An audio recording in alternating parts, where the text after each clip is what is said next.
Job کے لیے روزنامہ پاکستان میں. تو وہاں پہ انہوں نے کہا جی آپ بیٹھ جائیں. میں بیٹھ گیا تو انہوں نے کہا جی شامی صاحب آپ کو بلا رہے ہیں. تو میں اندر گیا تو مجیب الرحمان شامی ان کے والد گرامی بیٹھے ہوئے. تو میں تھوڑا گھبرا گیا کہ بھی یہ میں تو مجھے کوئی بات ہی نہیں آتی تھی. میں نے وہاں پہ جا کے انہوں نے کہا ہاں جی آپ کس لیے ہیں؟ میں نے کہا جی ملازمت کے لیے آیا ہوں. خیر میں نے جیسے بھی دل بڑا کیا ان کا سامنا کیا. پہلے تو پڑھتے تھے, پہلی میری ان سے باقاعدہ ملاقات تھی. تو کہنے لگے کہ آپ نے کیا کیا؟ میں نے کہا میں اس وقت گریجویشن تھی میری, میں نے کہا گریجویشن کی ہوئی ہے. تو انہوں نے کہا کہ آپ کا تجربہ ہے؟ میں نے کہا نہیں کوئی نہیں ہے. تو انہوں نے کہا کہ افزار ریحان نے کہا ہوگا کہ میں آپ کی سفارش کر دوں گا اور آپ کو وہاں پہ نوکری مل جائے گی, تو اس لیے اب آپ آئے ہیں. تھوڑا خفگی سے انہوں نے کہا. مجھے یہ بات بڑی بری لگی. میں نے کہا کہ شامی صاحب میں یہاں پہ میرٹ پہ جاب لینے آیا ہوں, آپ میرا ٹیسٹ لیں, اگر میں ٹیسٹ کلیئر کر گیا تو میں جاب کر لوں گا, ورنہ میں جو کر رہا ہوں وہی کروں گا, اور سفارش پہ میرا یقین نہیں ہے, صرف ایک ریفرنس ہے افضال صاحب نے. تو شامی صاحب کہتے ہیں اچھا, بڑے حیران ہوئے اور پھر اٹھے, میرے کاغذات پکڑے. انہوں نے اپنے ایڈیٹر کے کمرے میں, قدرت اللہ چودھری صاحب روزنامہ پاکستان کے تاب ایڈیٹر تھے, ان کے پاس لے گئے. قدرت اللہ چودھری صاحب مجھے کرسی پہ انہوں نے بٹھایا, اور قدرت اللہ چودھری صاحب کسی دوست کے ساتھ بیٹھے بات کر رہے تھے کہ نہیں جو سرخی نئی جماتا ہے, اچھی جماتا ہے, اس کی تو ہم بڑی قدر کرتے ہیں. تو مجھے یہ لگا کہ اس کا مطلب ہے ہیڈنگ جو ہے خبر کی جمانا, یہ مجھے کو تھوڑی ڈیفرنٹ کرنی پڑے گی. اسی دوران انہوں نے دا نیوز اخبار تھا ان کے ہاتھوں میں, انہوں نے کہا کہ اس خبر کو ٹرانسلیٹ کر لیں اور اس کے اوپر سرخی جما دیں. تو دا نیوز کی سٹوری تھی, ان دنوں میں شدید سردیوں کے دن تھے اور دھند بہت پڑ رہی تھی. تو دھند کی خبر تھی وہ, میں نے اس خبر کو ٹرانسلیٹ کیا انگریزی سے اردو میں, اور ٹرانسلیٹ کرنے کے بعد میں نے سوچا کہ میں کیا خبر, روز کر خبر لگاتے تھے آج بھی دھند پھیل گئی, دھند پڑ گئی, دھند پڑ گئی, دھند سے ہاتھ سے. تو میں نے ایک تھوڑا سا اپنے فہم کے مطابق اس وقت میں نے جو میرا بالکل آغاز تھا, تو میں نے کہا پنجاب میں ایک بار پھر دھند کا دھواں پھیل گیا. تو اس طرح کر کے میں وہ سرخی لگا کے ان کو, مجھے یاد ہے آج بھی, وہ دی انہوں نے. تو قدرت اللہ چودھری صاحب نے کہا کہ ٹھیک ہے آپ وہاں پہ کتنی تنخواہ لیتے ہیں؟ تو میں نے کہا جی اس وقت بڑا زور لگا کے میں نے کہا جی 4000 روپیہ. تو انہوں نے کہا کھیپ ماری, انہوں نے تنخواہ دینی ہے, وہ تو کچھ بھی نہیں دیتے ہوتے.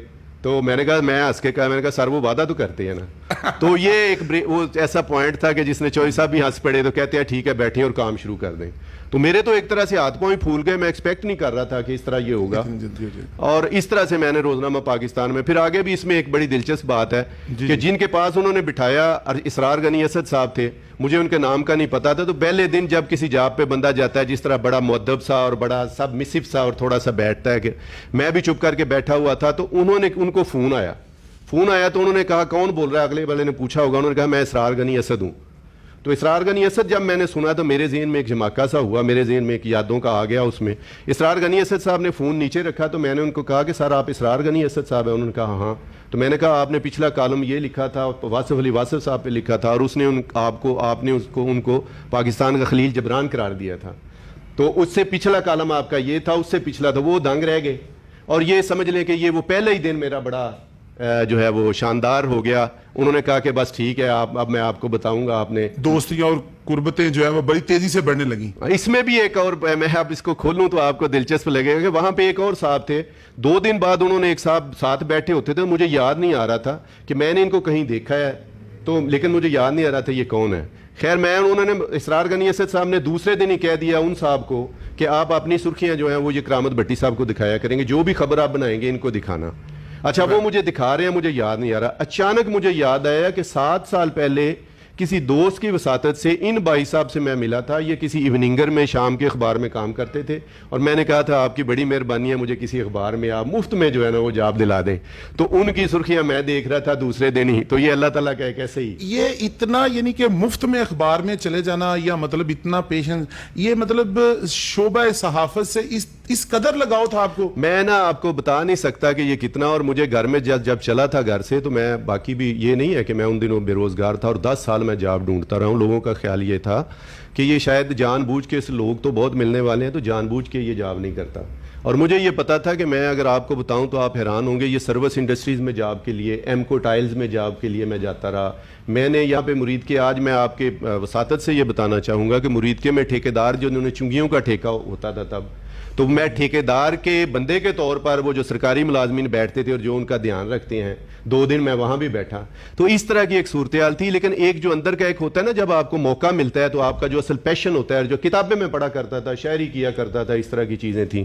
تو اللہ تعالیٰ نے جب موقع دیا تو اللہ تعالیٰ نے راستے بھی کشادہ کر دیا. سر یہ مختلف اخبارات میں جو آپ نے وقت گزارا ہے, یہ سلسلہ ٹوٹا کیسے؟ یہ اس میں اصل میں یہ تھا کہ جن دنوں میں جرنلزم کر رہا تھا 15 سال مین سٹریم جرنلزم کی آپ جانتے ہیں.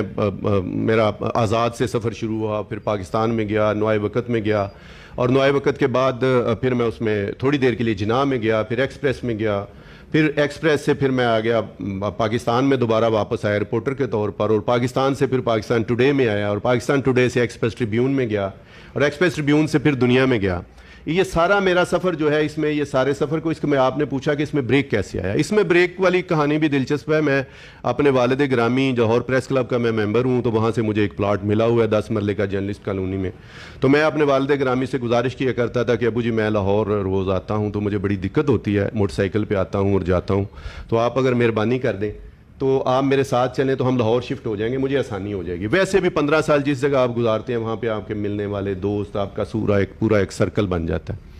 تو جب میں وہاں پہ گیا تو وہاں پہ والد صاحب سے کہتا, وہ مانتے نہیں تھے, سفارشیں بھی ڈلواتا بڑے بھائی سے, رشتہ داروں سے, امی جی سے, لیکن وہ کہتے کہ نہیں بیٹا آپ چلے جائیں, میں نے نہیں جانا.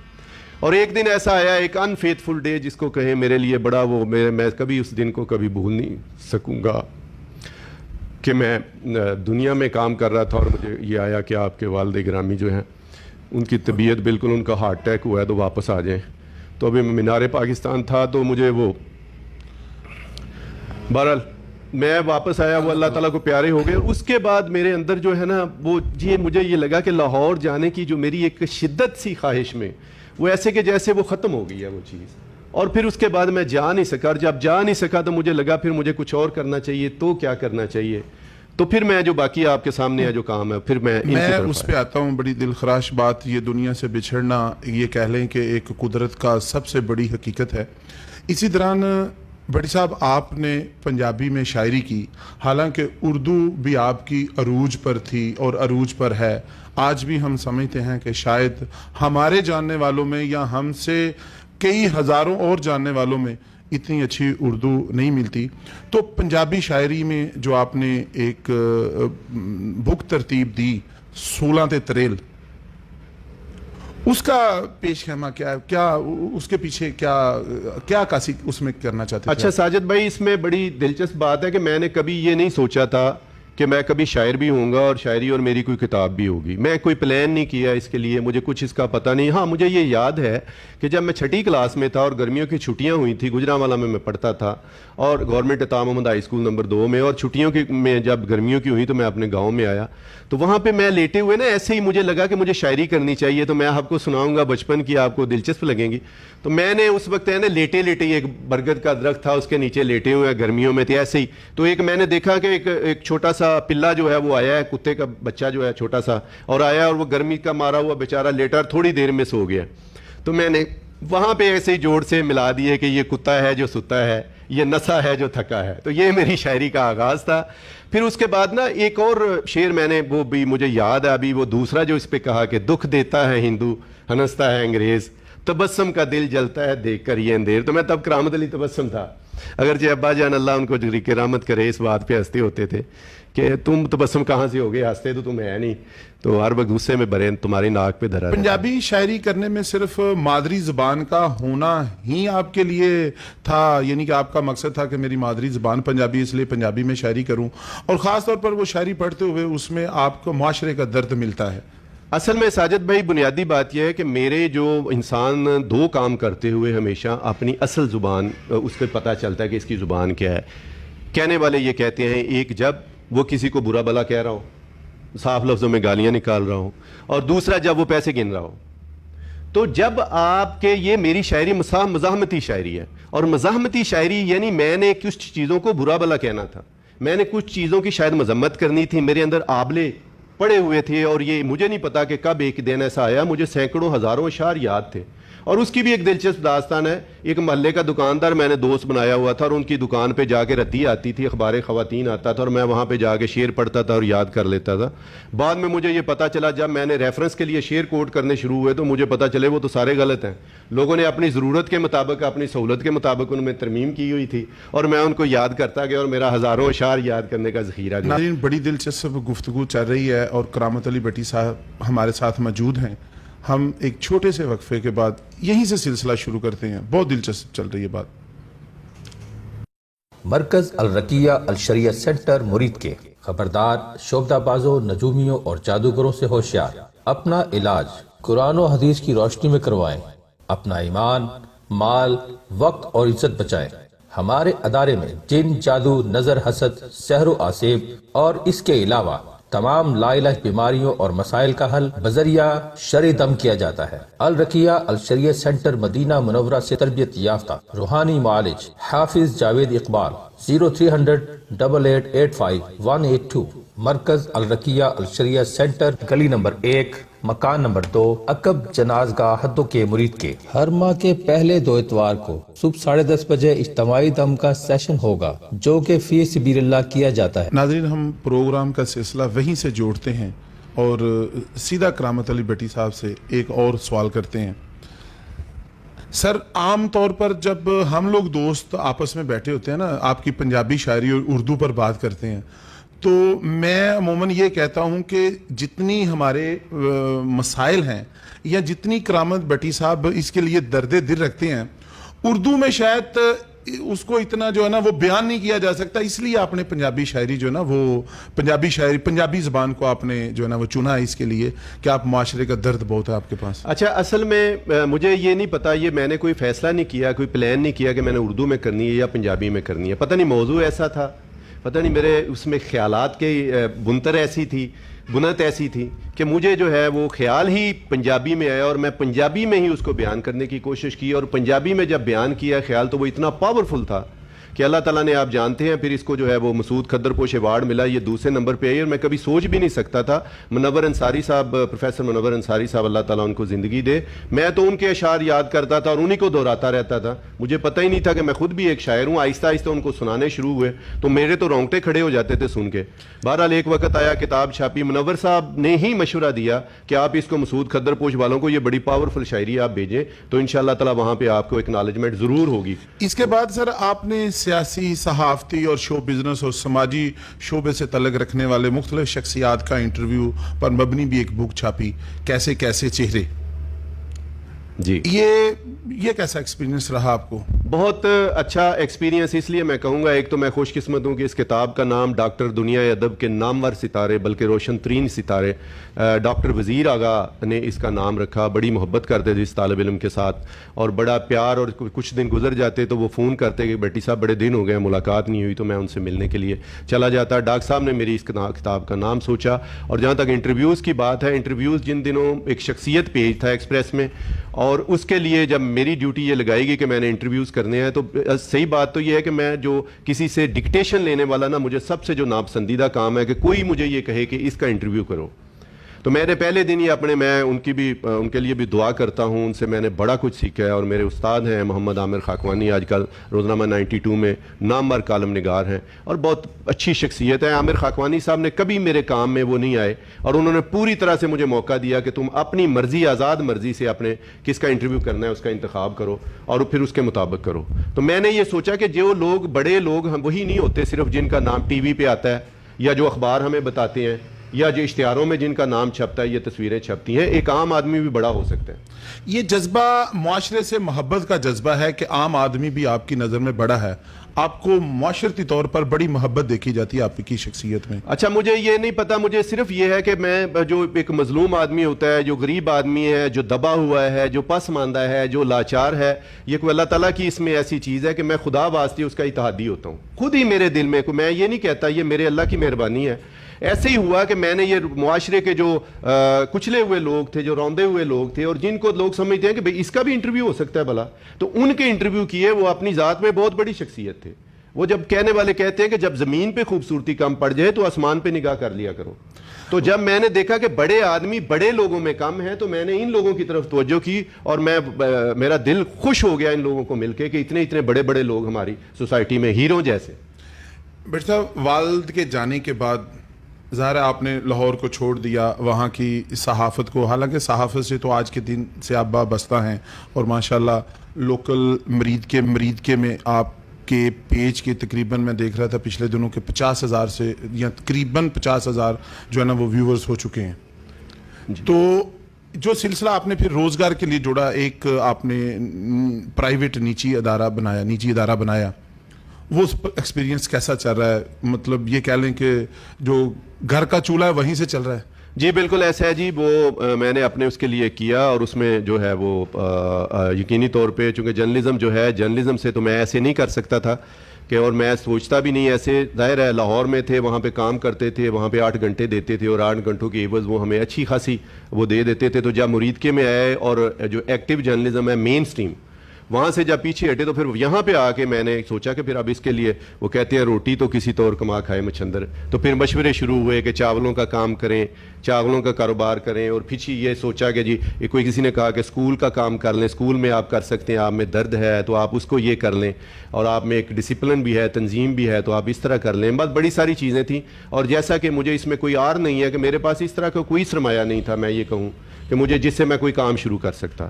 بہرحال یہ میرے اللہ نے میرے لیے راستہ کھولا اور میرے دوست ملتے گئے, انہوں نے مہربانی کی دوستوں نے. اور ایک سکول ہے جس سکول کو اب میں دیکھتا ہوں جو میری ذمہ داری ہے اور اس کو ہی دیکھتا ہوں, اور وہی میرے لیے آپ سمجھ لیں کہ جو ہے ایک روزگار کا ذریعہ ہے. اور میرے لیے اللہ تعالیٰ کی مخلوق کی خدمت کرنے کا اور بچوں کو تعلیم دینے کا میں سمجھتا ہوں کہ ایک وسیلہ ہے. اس کے ساتھ ساتھ آپ نے ریسنٹلی, میں پروگرام کے یہ درمیانی حصہ ہے ہمارا, تو اس میں مطلب دوسرا جو آپ نے ریئل اسٹیٹ کا کام شروع کیا, یہ دونوں ہی کام جو ہے نا مطلب یہ کہہ لیں کہ تھوڑا سا انسانیت کا درد دل رکھتے ہوئے آپ بزنس نہیں کر سکتے. میں آپ کو بتاؤں ساجد بھائی, سچی بات تو یہ ہے کہ یہ کام جب میں شروع کرنے لگا تھا تو سید قاسم علی شاہ صاحب ایک بڑا نام ہے, انہوں نے مجھے, بڑے اچھے دوست ہیں, بڑی مہربانی کرتے ہیں, انہوں نے کہا کہ بٹی صاحب یہ کام آپ سے نہیں ہونا, تو آپ یہ کام جو ہے نا اس کے بارے میں نہ سوچیں. اور میرے اسکول ان دنوں بند تھے, آپ کو پتہ ہے 7-8 مہینے اسکول بند رہے ہیں. میں نے اب کیسے بتاتا کہ میں نے اپنا گھر کا وہ چیزیں چلانی ہے تو میں کیسے چلاؤں گا, اپنا کچن کیسے چلاؤں گا. تو یہ میرے کچن کی ضرورت مجھے یہاں پہ لے آئی ہے. یہ کام آپ یہ سمجھ لیں کہ میں اس کام کو اس طرح نہ تو کر رہا ہوں, نہ کر پاتا ہوں, نہ ہی میرا یہ مزاج ہے, اور میں قاسم شاہ صاحب کی رائے سے 100% متفق ہوں.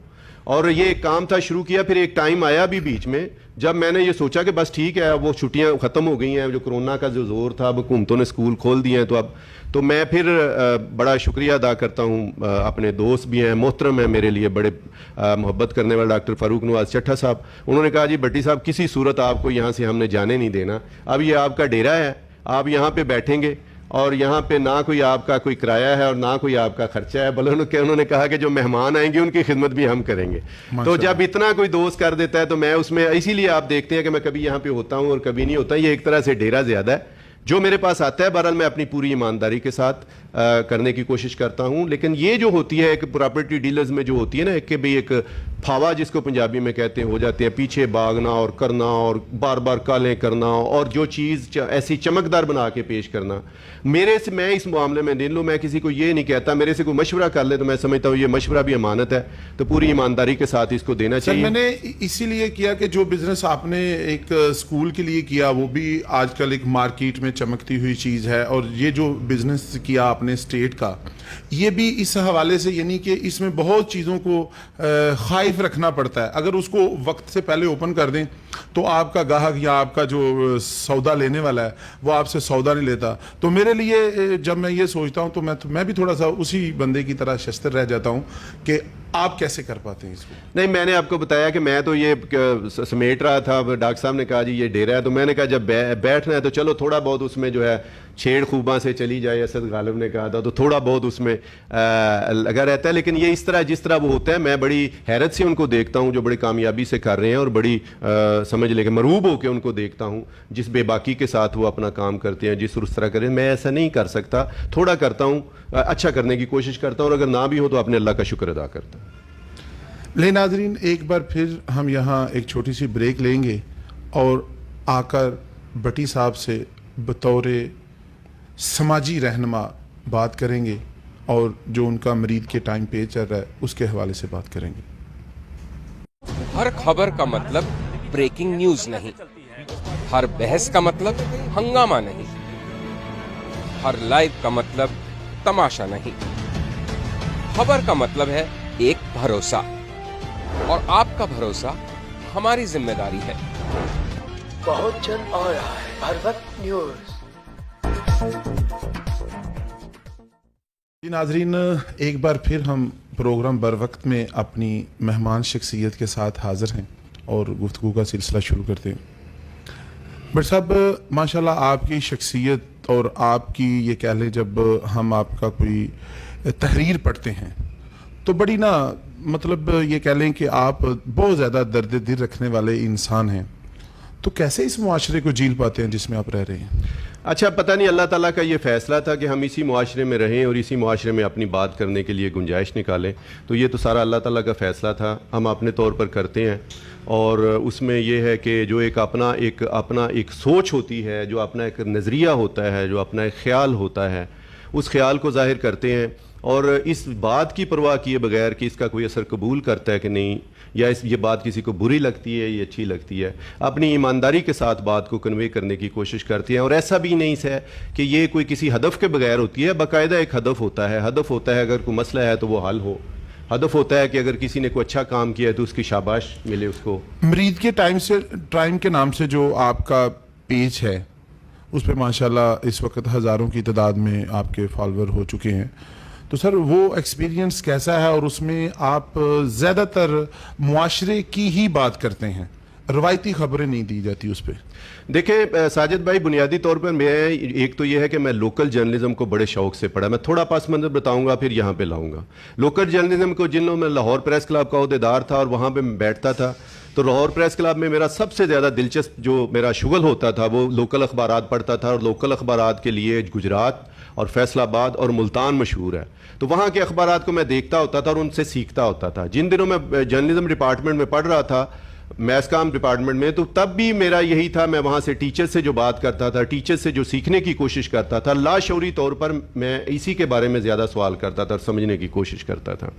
اب جہاں تک مرید کے ٹائمز کی آپ نے بات کی ہے, دوبارہ اگر سوال کو دہرا دیں تو مجھے آسانی ہو جائے گی. مرید کے ٹائم جو آپ کے خیال میں ہے جس میں آپ کے ہزاروں فالوور ہیں, تو اس کا ایکسپیرینس آپ کا کیسا رہا؟ اور اس پہ زیادہ تر آپ معاشرتی بات کرتے ہیں, اس میں روایتی خبریں نہیں ہوتی. ہاں, روایتی خبروں کی بات آپ نے بہت اچھی بات کی ہے. اصل میں روایتی خبریں دے ساجد بھائی, میں جب یہاں پہ آیا ہوں تو میں نے یہ سوچا کہ میں اس شہر کو کیا دے سکتا ہوں. پہلے یہ ہوتا تھا کہ صبح بہت ارلی مارننگ جو ہے میں اپنا ہیلمٹ پہنتا تھا, موٹر سائیکل پہ بیٹھتا تھا, لاہور چلا جاتا تھا اور رات گئے واپس آتا تھا. شہر سے میرا کنیکشن اتنا مضبوط نہیں تھا. جب یہ طے ہو گیا کہ میں نے مرید کے میں رہنا, تو پھر میں نے سوچا کہ میں شہر کو کیا دے سکتا ہوں. پہلا یہ تھا کہ میں شہر کے اندر, مجھے لگا کہ شہر میں کنیکٹیوٹی نہیں ہے, لوگ ایک دوسرے سے جڑے ہوئے نہیں ہیں, کوئی ایسا پلیٹ فارم نہیں ہے جہاں سے یہ اپنے دکھ سکھ کی بات کر سکیں, جہاں پہ ایک دوسرے کے بارے میں جان سکیں, ایک دوسرے کے بارے میں کہہ سکیں. اس طرح کی کوئی ایسی چیز تھی نہیں. تو میں نے اس کے لیے مرید کے ٹائمز پیج بنایا. دوسرا میں نے یہاں پہ اقبال سوسائٹی قائم کی, اور لاہور سے میں نے سوچا اسٹیٹک سوسائٹی ہے یہاں پہ, تو یہاں پہ ضروری ہے کہ کوئی پڑھے لکھے لوگ آئیں, کوئی مکالمہ ہو, لیکچر ہو, سوال ہوں, جواب ہوں. تو علامہ اقبال علیہ رحمہ جو ہیں ایک ڈائنامک پرسنالٹی ہیں, تو ان کے نام پہ ایک سوسائٹی بنائی. ایک اور بھی تھا, مجھے لگا کہ مرید کے میں ہمیں جو ہے شادیوں پہ جو جہیز دیا جاتا ہے پورے پاکستان کی طرح, یہاں بھی وہ وسٹ فارم میں موجود ہے. تو پھر اس کے لیے ایک اینٹی جہیز موومنٹ بنائی اور اس کے لیے ایک پیج بھی بنایا جس میں جہیز کی مذمت کرنے کے لیے میرا یہ خیال تھا کہ ہم لوگ جہیز کی جو ہے وہ غریب کی بیٹی کے لیے ہم جہیز کا انتظام تو کر کے دے دیتے ہیں, لیکن غریب کو یا اپنے آپ کو یہ نہیں سکھاتے کہ یہ بری عادت ہے, اس کو ہم نے چیلنج بھی کرنا ہے. ایک تو یہ بات. اچھا اب میں پھر آتا ہوں واپس مرید کے ٹائمز. مرید کے ٹائمز میں یہ ہوا کہ میرا ہم پہلے سے یہ خیال بنا ہوا تھا کہ دیکھیں ہم پچھلے 70 جب سے پاکستان بنا ہے 70-80 سال 75-76 سال یا جتنے بھی ہو گئے ہیں, اس میں ہم ہمیشہ حادثوں کی خبریں لگاتے ہیں. فلاں جگہ پہ حادثہ ہو گیا, اتنے لوگ فوت ہو گئے, اتنے لوگ زخمی ہو گئے, یا فلاں SHO آ گیا, فلاں ہو گیا, یا فلاں جرم ہو گیا, اس کی قتل ہو گیا جی, یا یہ ہو گیا. ہیپننگز کو ہم لگاتے ہیں, لیکن جو ڈیولپمنٹ جس سے ہو, جس خبر سے, وہ ہم نہیں لگاتے. اپریشیٹڈ خبریں نہیں. جس خبر سے آپ کے شہر میں تعلیم بھی تو موضوع ہے نا, خواتین بھی تو موضوع ہے, اقلیتیں بھی تو موضوع ہیں, مظلوم لوگ بھی تو موضوع ہیں, شہر میں گندگی کے ڈھیر بھی تو ایک موضوع ہیں. تو ان کے بارے میں گہرائی کے ساتھ بات کرنا یہ بڑا زیادہ ضروری تھا تاکہ لوگ اس پہ نہ صرف توجہ دیں. توجہ دینا کوئی کام نہیں اگر اس کے ساتھ کسی ایشو کو آپ فکس کرنے کا باعث نہیں بنتے. تو ہم نے سوچا کہ ہم ڈیولپمنٹ جرنلزم کا رواج دیں گے یہاں پہ. تو کچھ ایریاز ہیں جن کا ہم نے انتخاب کیا, اور جو روایتی چیزیں ہیں وہ دشمنی کی خبریں ہیں, مار داڑ کی خبریں ہیں, حادثات کی خبریں ہیں, اور جو 70-75 سال سے پیچھے سے ہم چھاپ رہے ہیں اور ان سے کوئی فرق نہیں پڑ رہا, سوائے اس کے کہ لوگوں کے ایک جذبے کی تسکین ہو جاتی ہے, تجسس کی, کہ اچھا ہمارے یہ ہوا تھا تو ادھر. لیکن یہ جو خبر, جو جرنلزم تو وہ ہونی چاہیے, میرا یہ خیال ہے کہ جو خبر کے ساتھ ساتھ نیوز بھی ہو اور ویوز بھی ہو. تو جب ان کو آپ بلینڈ کریں گے, اور ایمانداری کے ساتھ اور شائستگی کے ساتھ اس کو پیش کریں گے تو پھر بات ہوگی. تو اس لیے میں نے ان دونوں چیزوں کو ملا کے میں نے شروع کیا, اور پھر میرے ذہن میں یہ تھا کہ مرید کے ہزاروں نوجوان جو ہیں بچے بیچارے باہر ہیں اور ان کی ساری زندگی وہاں پہ گزر گئی ہے, تو میں ان کو مرید کے دکھاؤں کہ آپ کا مرید کے کیسا ہے. تو ان کو مرید کے بارے میں خبریں ملنی چاہیے, مرید کے بارے میں معلومات ملنی چاہیے, ان کے گھر کے قریب کوئی چیز, ان کے ادھر ادھر کوئی چیز, ان کا کوئی پیارا فوت ہو گیا, ان کے شہر میں کوئی اچھا کام ہو گیا, تو یہ چیزیں ان تک پہنچنی سر چاہیے. اسی کے دوران آپ نے ایک اخبار بھی شروع کیا برملا سے, چند جملوں میں وہ ایکسپیرینس آپ کا جو ہے نا وہ بند کیسے کیا؟ جی بہت اچھا آپ نے سوال کیا ہے. برملا میں نے بڑے شوق سے کیا تھا, جس طرح آپ نے اپنے اس چینل کو جو ہے وہ رجسٹرڈ کروایا, تو میں نے بھی اس کو رجسٹرڈ کروایا تھا, اور اس کے بعد کر کے میں نے اس کو شروع کیا تھا. ہفت روزہ وہ اخبار تھا, اور بڑے میرے ذہن میں آئیڈیاز تھے, بڑی چیزیں تھیں, لیکن ساری باتوں کی 100 باتوں کی ایک بات یہ ہے کہ لوگ وکیل سے مشورہ کرنے کے پیسے دیتے ہیں, ڈاکٹر سے مشورہ کرنے کے پیسے دیتے ہیں, لوگ باقی ساری دنیا کے جتنی سروسز لیتے ہیں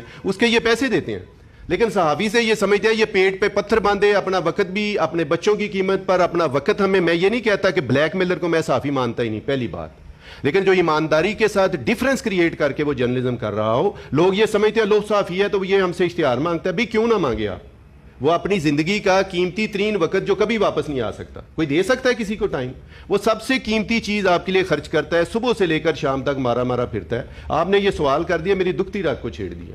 لوگ ہمارے شہر میں سب سے مشہور ہیں صحافی ہمارے بھائی کہ یہ جناب دوسروں سے یہ کرتے ہیں, وہ کرتے ہیں, وہ کرتے ہیں. میں یہ کہتا ہوں اس شہر میں کس صحافی کا پلازا ہے, کس صحافی کے پاس ڈنگ کی گاڑی ہے, کس صحافی نے ڈنگ کے کپڑے پہنے ہوئے ہیں, 200 500 روپے کے وہ چور ہیں آپ کے مجرم ہیں, اور پورا شہر پتھر لے کے ان کے پیچھے پڑا ہوا ہے, اور جو 70 لاکھ روپے کی دیہڑی لگاتے ہیں, جو لوگوں کو لوٹتے ہیں, لوگوں کی جانیں مار کے لوگوں سے قبضہ کرتے ہیں, لوگوں سے جگہ لیتے ہیں, لوگوں کی زمینوں پہ قبضے کرتے ہیں, ان کے بارے میں تو کبھی شہر نے جرت نہیں کی کہ برے یہ لوگ ہیں. تو جو 4 500 کے لے کے سبزی لے لیتا ہے کوئی کہیں سے جا کے, کوئی اپنے بچوں کے لیے آٹے کا توڑا لے کے چلا جاتا ہے گھر میں, یا بچوں کے لیے کوئی کھلونا لے کے چلا جاتا ہے, یہی ہیں صحافی ہمارے شہر کے. دیکھ لیں بیچارے, ان کے حالت زار دیکھ لیں. کبھی نہ ان کے اخبار نے سوچا کہ یار ہم ان سے سروسز لیتے ہیں, مفت سروسز کس بات کی. تو اب میں نے ایک چیز سوچا, میں اس پہ آ رہا ہوں, میں نے یہ سوچا کہ میں ایک اخبار نکالوں گا, اپنے شہر کی خدمت کروں گا, اور اس میں دیکھیں ساجد بھائی یہ ایک اخبار کو لے کے میں چلا ہوں. میری ڈیولپمنٹ جرنلزم میں ڈگری ہے میری, میتھس کام پنجاب یونیورسٹی سے میں نے کی. میں نے 15 سال اردو اور انگریزی صحافت کی, اور میں اچھی بلی تنخواہ وہاں پہ لیتا تھا. وہی سروسز فری آف کاسٹ میں اپنے شہر کو فراہم کرتا ہوں, اور اس کے بعد پھر ٹکے ٹکے کی باتیں بھی سنتے ہیں, پھر اس کے بعد باقی ساری چیزیں بھی کرتے ہیں. کب شہر نے یہ چاہا تھا کہ کوئی اچھی جرنلزم کرے, کب شہر نے کسی کی حوصلہ افزائی کی تھی کہ ان کے لیے کوئی اپنا ٹائم چھوڑے, اس کو پروفیشن کے طور پر اپنائے. تو پروفیشن کے طور پر تو شہر راضی نہیں ہے.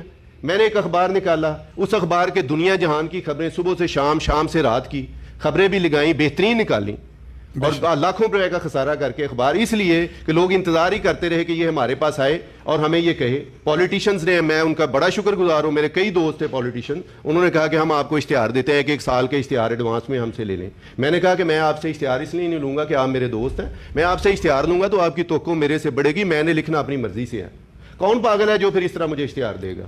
تو باقی لوگوں نے, میں نے کسی کی آن ٹویسٹنگ نہیں کی, کسی کے خلاف خبر نہیں لگائی, کسی کو اچھالا نہیں, اور کسی نے بھی نہیں سوچا. صحافی کو جب ہمارا سیاستدان کوموڈیٹ کرتا ہے, ہمارے ادارے کرتے ہیں, تو اٹ مین اس کی قلم کو وہ خریدتے ہیں, قلم کو توڑ دیتے ہیں.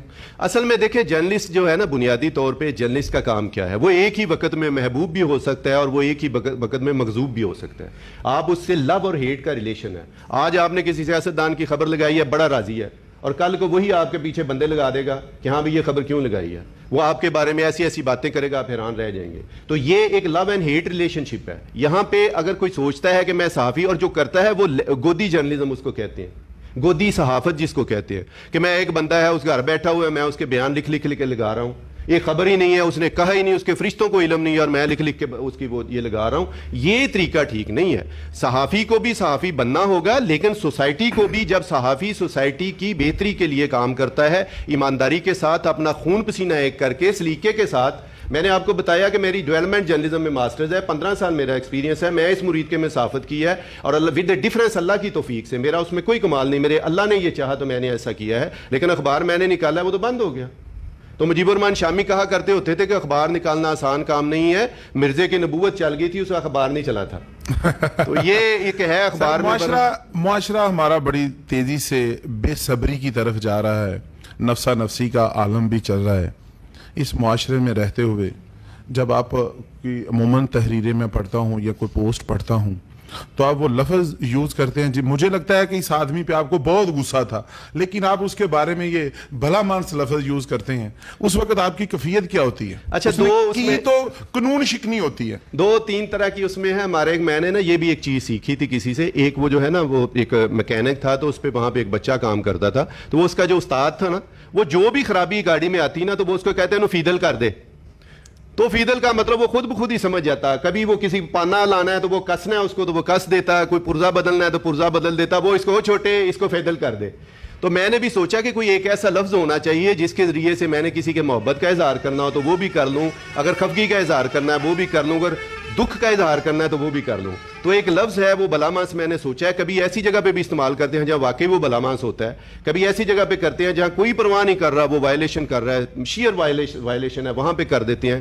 کبھی یہ ہے کہ کسی حیا سے کام لے ہی نہیں رہا، بالکل توجہ ہی نہیں کر رہا تو اس کو بھی وہ کر لیتے ہیں. سو ایک لفظ ہے جس کے ذریعے سے میں نے یہ چاہا کہ اب یہ لوگوں کے منہ میں چڑھ گیا ہوا ہے. جیسے آپ کسی ڈرامے کا ڈائلاگ دیکھتے ہیں تو لوگوں کو ایک ڈائلاگ ہے تو وہ اس ڈائلاگ کو دہراتے ہیں تو وہ بھلے مانس کو لوگ دہراتے ہیں.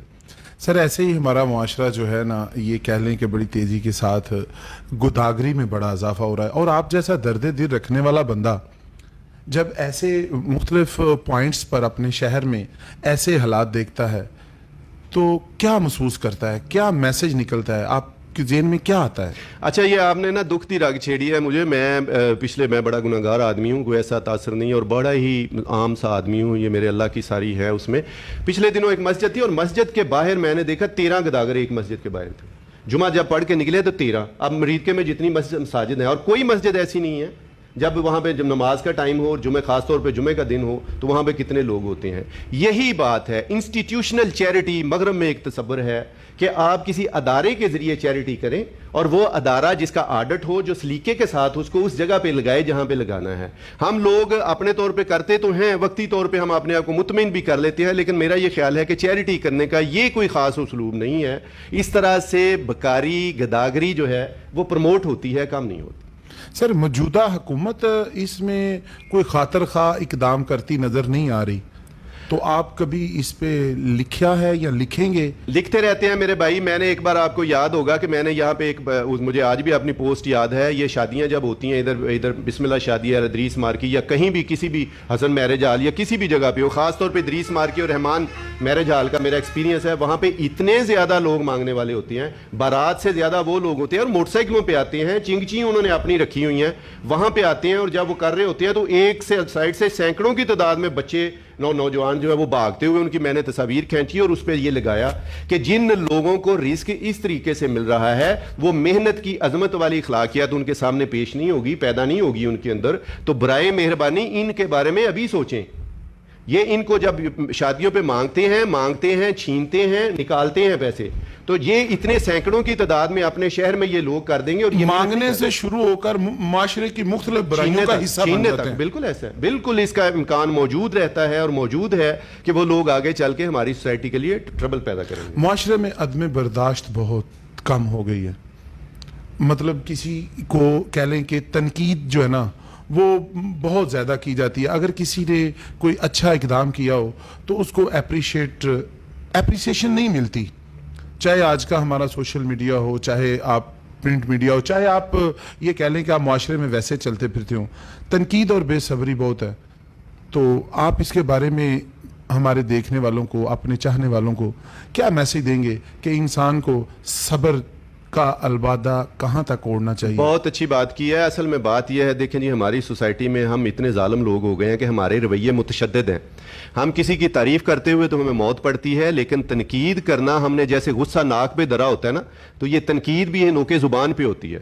ہم 1 منٹ نہیں لگاتے کسی کا کچا چٹھا اور کسی خامیاں بیان کرنے میں. اور ہمارے معاشرے میں اسی لیے اچھے لوگ جو ہیں وہ پیچھے بیٹھ گئے ہیں اور جو ناواجب لوگ ہیں وہ سب سے آگے آ گئے ہیں، اس لیے کہ ہم شاباش دینا بھول گئے ہیں.